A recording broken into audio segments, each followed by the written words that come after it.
I attempted my first ever hardcore Nuzlocke, but with a twist. I can only use shiny Pokemon. You know, beating a hardcore Nuzlocke may be hard for some, but for me, this guy, yeah, that ain't quite gonna cut it. See, clearly, I'm the ideal male specimen here. So why not jump into a brand new Pokemon game and a completely new experience?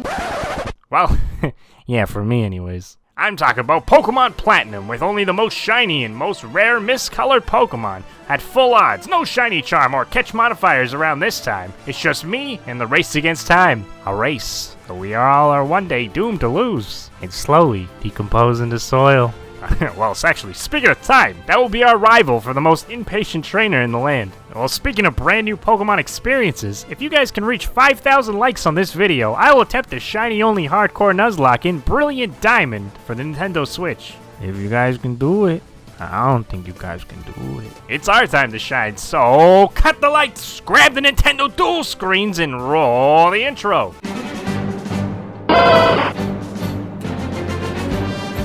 As I mentioned before, I've never even played this generation of Pokemon games. Not even once. Not once. Never ever. Never ever. Never ever. Never ever. Never ever. Never ever. Never ever. Never ever. Never ever. Never ever. So playing it for the first time ever with these rules that go along with a hardcore Nuzlocke, not exactly going to be the most pleasant experience, if you ask me. That's not even to mention hours of time that I'll have to spend just to get our starter Pokemon this time around. The starter Pokemon in this game are not shiny locked, unlike Pokemon Let's Go Eevee and Pikachu. Can't even start this game until I save in front of the old man, Professor Mustachio over here, check his belongings of all three of his Pokemon, pick one, pretend to read all the words he throws at us, battle time, figuratively and literally, and throw out our Pokemon that did not shine, and to reset it, do it all again. Click the monkey, pretend to read the words, throw the ball, no sparkle, restart, click the monk, throw the ball. Do it all again. Like I said, you know, open up the briefcase, pick the turtle. Wait, what? Yeah, switch to the turtle, you know, okay? Just get over it. It's one less click to the right. I won't let you win time. This went on for literally a few days, 3 to 6 hour sessions of restarting until finally the turtle sparkled. It's so beautiful. Yeah, I give it a solid 2 out of 10, you know, just too green. Oh, but not too fast there. We still had to beat this monkey that we turned down. Or it's all for nothing, but it's not about the destination. It's about the friends you make along the way on the journey.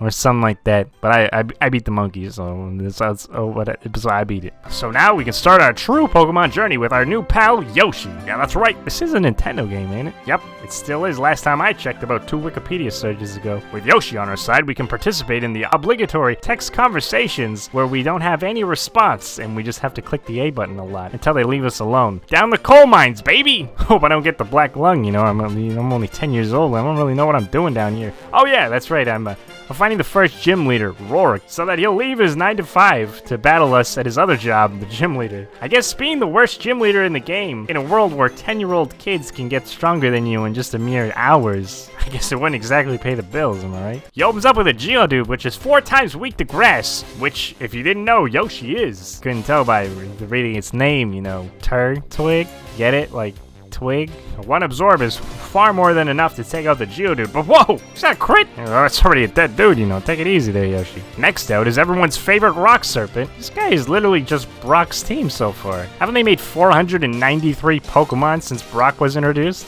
What's their excuse exactly for this? Onix outspeeds us, unfortunately, which I never expected, but luckily it chose to attack us with a screeching noise, causing our defense to drop. That ain't gonna stop the turtle from burying these things in leaves of the razor variety. Snake!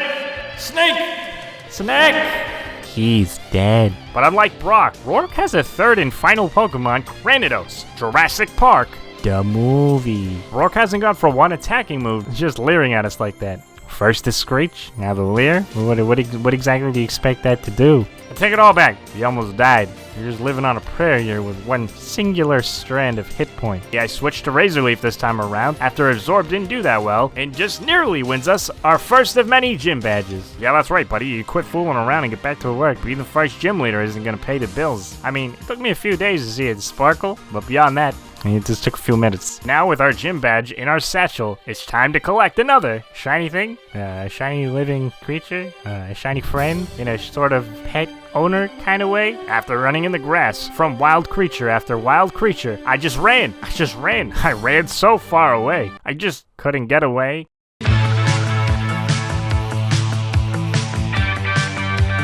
just a Dracula drenched in urine. Guess not having eyes will do that to you, I guess. It's not the most ideal Pokemon on the route, but it'll help us on our way to the next gym leader. And honestly, like, I'll just take what I can get at this point. Just take them. Oh, by the way, your new name is Swoop because Mario game, Pokemon Nintendo, it's the green team. We also run into our first encounter with the Space Mafia. Good old Team Plasma, where we team up with Don for our first time. Oh my god. What? Don, come on! No shiny? I may as well do this myself, you sicken me. Well, that's not the last we'll see of the Space Mafia, because shortly after this, a little girl's daddy was kidnapped by them in the electrical wind farm. You know, it's not every day a sweet little girl's dad gets kidnapped by the Space Mafia. Usually it's the little girl. While saving her dad from the renewable energy plant, our Yoshi evolves into a much more round, very round turtle. 2 bushes on its back. It's genius! And we saved the little girl's daddy. Team Plasma, you see, you just can't go around kidnapping people who have children. Maybe next time, kidnap the kid too, so I don't have to help, you know, you ruin my plans for the day, okay? With that behind us, it's off to Gym Doos, where our lovely Swoops throws a pair of balls, and it's his eyeballs. Welcome to the world of the non-visually impaired, buddy. You can see clearly now, the nothingness is gone. Except in my head, it's very empty. It's a problem, you can't read. Now the Swoops is big and strong like bull, with wings in green. It's time to take on Gardenia, the lady with the garden name. Oh, don't worry, they added letters to it, so it didn't sound too phony. I'm on to you, Garden. And she opens up with Turtwig of all Pokemon. Come on, call yourself a trainer? Doesn't even sparkle. And also, why is it not Yoshi? Swoop swoops in and goes bling bling and hits the Turtwig with its wings. And I'm sure it's just taking a nap. I'm sure it'll be okay after a quick visit to the hospital or the morgue. Next out is Cherim, just a flower head. It somehow is stronger than the turtle because it survives a wing attack but hits us with just a knot of grass. And that doesn't do very a lot, or should I say very a knot. So we just wing it, leaving her down to her last Pokemon, a full flower lady this time around, ready to walk the aisle of a chapel. Roserade. It's not only a flower person, it's a grown-up flower person. Too bad it sucks at aiming at a giant bat, because it misses, and we wing it, getting us our second badge. And you know what happens after we get a gym badge, right? Gotta battle more of the Space Mafia, of course. Oh, sorry. Then we hunt for a new shiny Pokemon. And the best place to hunt this time around was in front of where that man got kidnapped at the windmill farm. Just look at the possible shiny potential we have here. We finally got ourselves a shiny sea otter. That's my boy Buzel. Oh, by the way, your new name is Plessy, also known as the giant water Yoshi. That's you now, okay? Got it? Also, if you lose a battle, you die forever, okay? Let's try to have some fun. We have an Eye of the Tiger training montage for Plessy real quick. Catch him up to the raw power of the rest of the team. And then it's on to our next gym after we save some old man from the Space Mafia. And he gives us a bike, of course, duh. This time around, we have to go through an extra spooky haunted ghost gym that required us to match the shapes up to advance. Oh, spooky. Make it to the gym leader, Fontina. Yeah, I think she's Edward Cullen's sister or some I don't know. I was always more Team Jacob, you know? Since ghost typing is weak to dark because, you know, that makes sense. Good old Swoop is safe to bite away the Dust Skull until she switches into her Miss Magius. Has a psychic move, so it's not safe for Swoops. We did get one bite on the non-living creature until we go into Yoshi, who also knows bite, but she has the power of money on her side and she heals up with outside steroids, making a very close battle for Yoshi. But alas, we bite off as much as we can chew this time around. And last but not least, it's time for the original ghost type, Haunter. And since bite's one of those moves that everyone learns for some reason, I guess everyone can be taught how to bite. You know, you got teeth, you can do it. I go into Plessy. Oh no, this ain't gonna work. Luckily, Swoop survives a switch in Shadow Claw and outspeeds Haunters, biting away at its non-physical, weak-to-dark ghost body. After our third badge, we travel across the land far and wide and battle against time itself that has manifested itself into a gotta-go-fast blonde boy that runs into things. Our boy Swoop's evolved into a sweet pink butterfly bat. I'm very proud of you. You came such a long way. But not only does Swoops evolve, also Plessy, who becomes a bigger. What is that extra long white pool floaty thing? I'm just gonna pretend like I didn't see that. Sometimes it's better not to. I wish I was a Zubat sometimes. And let's get something new and shiny to look at. I traveled back for one mission, one goal. To find Simba. Well, we found him. It honestly was a much shorter hunt for some reason. Till I came across it and we caught Simba, also known as Gigacat Chris Pratt, my favorite Nintendo Pokemon. He's so cute and religious. Oh, also the turtle got a tree on its back. Well, now that our team is beefed up, it's time to take on Gym 4. You know, you couldn't guess from the 36 punching bags I had to move aside before getting getting up here. She opens up with a Medite, and we start off with Yoshi. I use a lot of choice words, you know, curse after curse after curse. Though we're strong enough to take out this Medite with one hit and barely survive a Force Palm for her next Pokemon, Lucario. So we can take it out with one Quake of the Earth as well. I may have cursed just, you know, a little bit too much though. Our HP is way too low to fight her last and final Pokemon, Machoke. Plessy over here is way more than enough man to Aqua Jet and Water Gun her Muscle Man away, claiming our 4th gym badge. And after checking the Pokédex to see what Pokemon we can hunt for on a team next, you know, where's the fire Pokemon?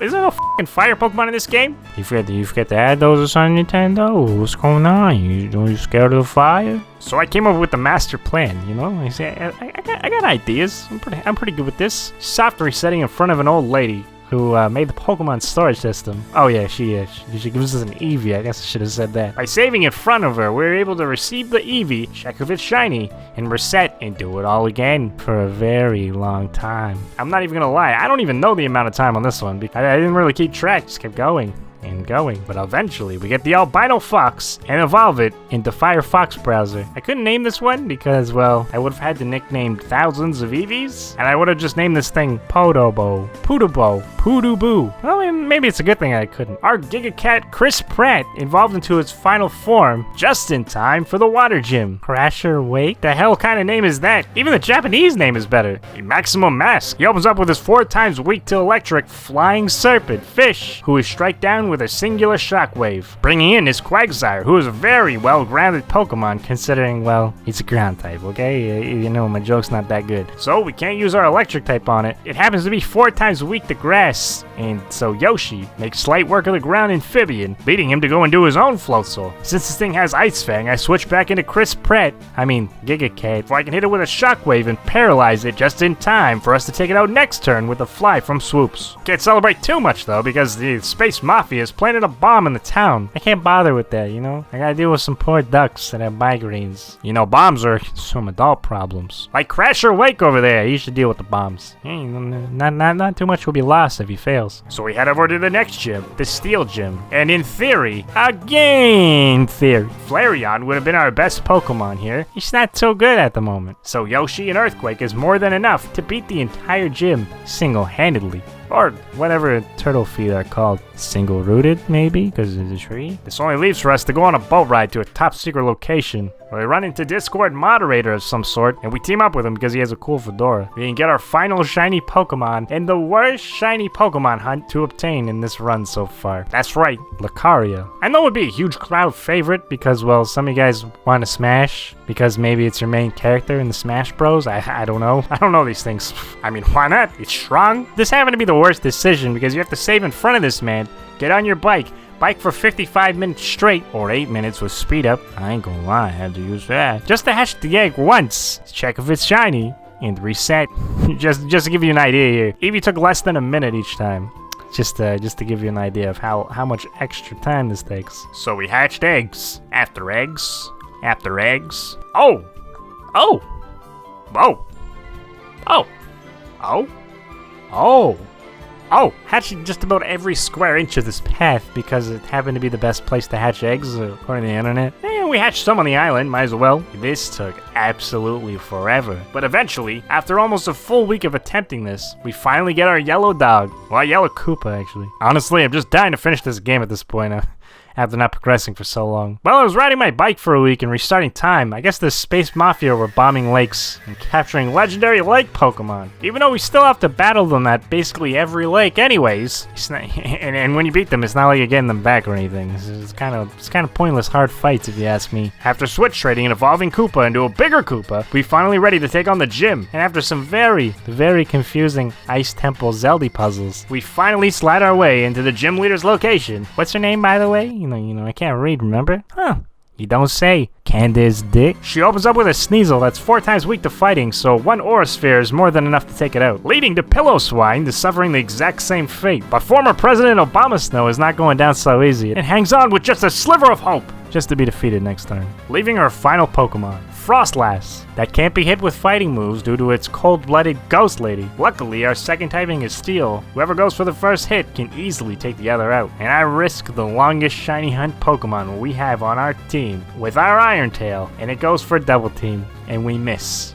Next turn could be our last, and she goes for another double team, and somehow we land in Iron Tail regardless of her setting up 2 double teams, and Iron Tail's already really low accuracy of landing for our 7th gym badge. You know, I was just wondering, can this get any easier? Next up is a long side quest to infiltrate and defeat the Space Mafia at their own turf. No, not space. Just a giant warehouse, unfortunately, that leads into another battle at a faraway sky pillar where we meet our box art legendaries. Psych! If we were playing the, 2 lame versions of Generation 4, our box art legendary is not gonna... Oh my god! Is that him? Is that Satan? Or Dragon Snake Satan, maybe? Well, I guess we'll have to chase it into the distorted world to find out. Otherwise known as hell. I mean, that's the only place in the Pokemon world where God's love can't reach you. There you are, Mr. Pokemon Satan. I just got one question. You know who the 7th gym leader is in the Sinnoh region? Can this ball fit you inside it? Ha! Take that! Crisis averted. This 10-year-old just enslaved Satan. Hope the world doesn't beat him down through cruel reality of life and human existence. Making him use Satan to do bad. Time for us to battle the final gym leader, so we can wrap this up and finally take on the strongest of the strong. As far as this battle goes, not so much. Earthquake after earthquake after earthquake after earth. Wait, what? Oh yeah, being burned makes his strength get cut in half, so we aren't able to kill Electivire on the one turn. No biggie. We'll just swap into Koopa here. Hit it with an Aura Sphere. Nope, not enough. Also, a very bad switch time since we got hit by fire, and that was close. Next in is Giga Cat Chris Pratt, and he heals up Electivire on his turn when we come in. So it's time to pray for flinches as we go for Crunch. Nope, just getting a big ol' flamey punch to the face as it outspeeds us. So switch into Swoops, who goes for Fly, but it's still not enough. So I switch into Giga Cat Chris Pratt yet again to drop his attack 2 stages total with Intimidate and Fire Punches, doing a lot less than before. So I go for Crunch, but it's still not enough. So I do my final swap into Plessy, who can Aqua Jet for the win. Told you last gym would be easy. Now all that's left is for us to surf over to Victory Road and beat the very poor type advantage wildlife on our way to the Elite Four and bring this long, slow ride to an end. But we have one final rival battle with time before we can do that. I mean, come on, what's one last battle with time gonna do? This should be no problem, right? Right? Time starts off with Staraptor, and we go into Chris Pratt, hoping to one-shot it with Shockwave, but it U-turns into Snorlax, and goddamn, I wasn't expecting that. So we do very, very little as that thing's very bulk chungus, leaving us with one option to switch into Koopa. But unfortunately, we walk directly into an Earthquake on switch, taking massive amounts of damage. Luckily, we outspeed, obviously, and close combat takes the Lax of Snore out with ease, making him go into his starter Infernape, where we're forced to switch into Plessy, who surfs away the Ape Escape, bringing out Roserade, so we're forced to switch into Swoops, who air slashes until it's put asleep by a grass whistle. Yeah, it seems about right. Very soothing. Test our luck, so I stay with Swoops, who doesn't wake up, so it's not looking very good as we're hit by Shadow Ball, and we can only afford to get hit once more. But out of nowhere, Swoops wakes up and swoops in with his final air slash and cutting all the rose's thorns. 'Cause every rose has its thorns, and every bat has its hair-cutting strength. And next up is Floatzel, and not anticipating the Ice Fang, I go into Yoshi, who not only gets hit with 1 Ice Fang on arrival, but 2 after being outsped on the next turn. We suck the Float Rat dry with a Giga Drain to regain some HP at least, leaving us with a good old Toronto Staraptor, who ran away and hid after the first turn. We go back into CP, Chris Pratt, Giga Cat, and we finally get a chance to land a move on it and send that chicken back fried, leaving Time's final and last Pokemon, Heracross. You're telling me the most impatient trainer in trainer history has 2 of the longest Pokemon Hunt Pokemon in the game? Time must really be on his side. Anyways, I switch into Flareon in hopes to end this battle swiftly, and this happens. Maybe I wasn't as prepared for this battle as I thought. I mean, that's a lot of time wasted with Flareon passing away. Maybe I shouldn't have left him in the PC so often. If it wasn't for all the HMs in this game being needed so often. Anyway, Swoops takes out the honey-loving bug. Have a lot of training ahead of us. Now that we're handicapped to Pokemon, just cue the training montage.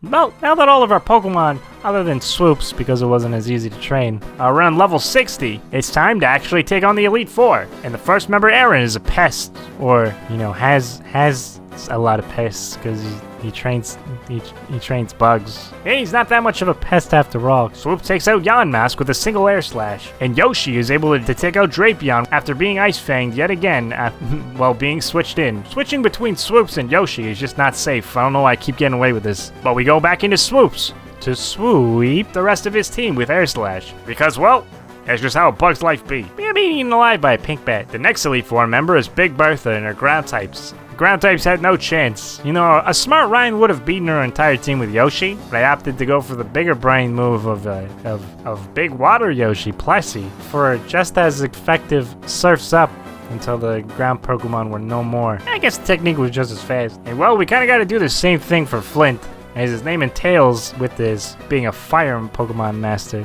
Water puts out flames, so surf, and surf, and surf. Wait, hold up. Don't click that. This made Mortar would actually survive a surf on the damage calculator, being it's so bulky. So we switch into Yoshi, and luckily don't get hit, thanks to our ground typing, leaving us to take it out next turn with a single Earthquake. Wait a second, isn't that a Flareon? I remember the good old days when I had one of those. Except mine might have been ill, you know, they weren't exactly the same color. And surf is not enough as we get burned. That's nice. And he heals it up next turn in the last ditch effort to survive, meaning my Aqua Jet was just not enough. And one last surf barely secures us the victory. And now it's our chance to become the Pokemon champion. After another member, of course, you know, I didn't completely forget about Lucian, the Psychic. I guaranteed he didn't see this coming, because I one-hit his Mr. Mime with Earthquake, and nearly killed the Espeon with Earthquake before it heals back up, and I switch into Plessy to crunch it out of battle. And the same goes for his Glass Cannon Alakazam, who takes one singular crunch, leaving Gallade, who I switch into Swoops, only for it to get hit by a very unlucky Stone Edge. Stone Edge is the move where when you go to use it, it never lands, but when it's used against you, it always hits. But we live to fly another day, and that's exactly what we do. And when we come back from our flight, we take out the Gallade, leaving only Bronzong. Yeah, I ain't gonna lie, I had no idea what to do against this thing. I switch into Yoshi to go for Earthquake,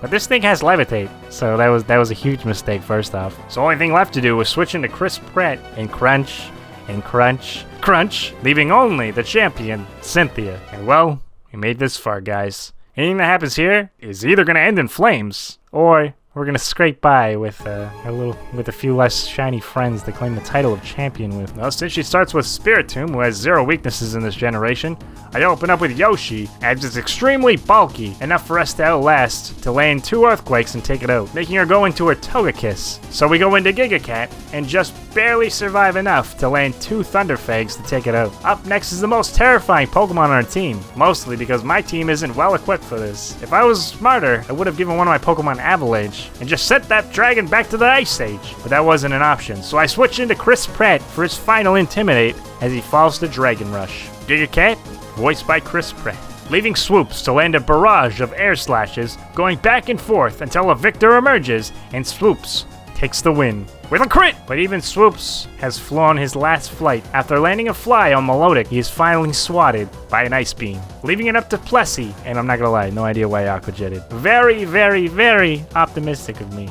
You know, I would have needed like an extreme crit to take that out. But I finally find the crunch button, and it's too late, as Cynthia uses the power of Cash Money Elon Musk to restore her mermaid back to life. And although Plessy puts up a valiant effort, he's swam his last swim, and Melodic takes him out, leaving Koopa and Yoshi. Don't mind that thing. I mean, it just happened to be there. It's kind of like harpies. And so I went into Koopa and Aura Sphered, and it's not good enough. But with extreme speed, we narrowly survive enough to take the Pokemon out, just for a mirror match of Lucario versus Koopa. Well, I guess it's just down to who can ever hit each other first. But we outspeed with the level advantage, and Aura Sphere never misses, and Lucario is no more. Sorry to Lucario fans, but the better one won. Leaving her last and final Pokemon, who survives 1 extreme speed, we also survive her move, and the 2nd extreme speed lands and ends it all. Whoa, what a slaughterfest. Now I can finally understand all the Cynthia memes, now that I've played Gen 4 and defeated my first official Hardcore Nuzlocke only using shiny Pokemon. And remember, if you want me to take this challenge on in Brilliant Diamond, slap a like, help me reach my like goal of 5,000 likes, and subscribe so I can reach my goal of 50,000 before 2022. Well, we only had 2 shiny Pokemon survive, but at least we can display their corpses of the fallen shiny soldiers in the Hall of Fame forever.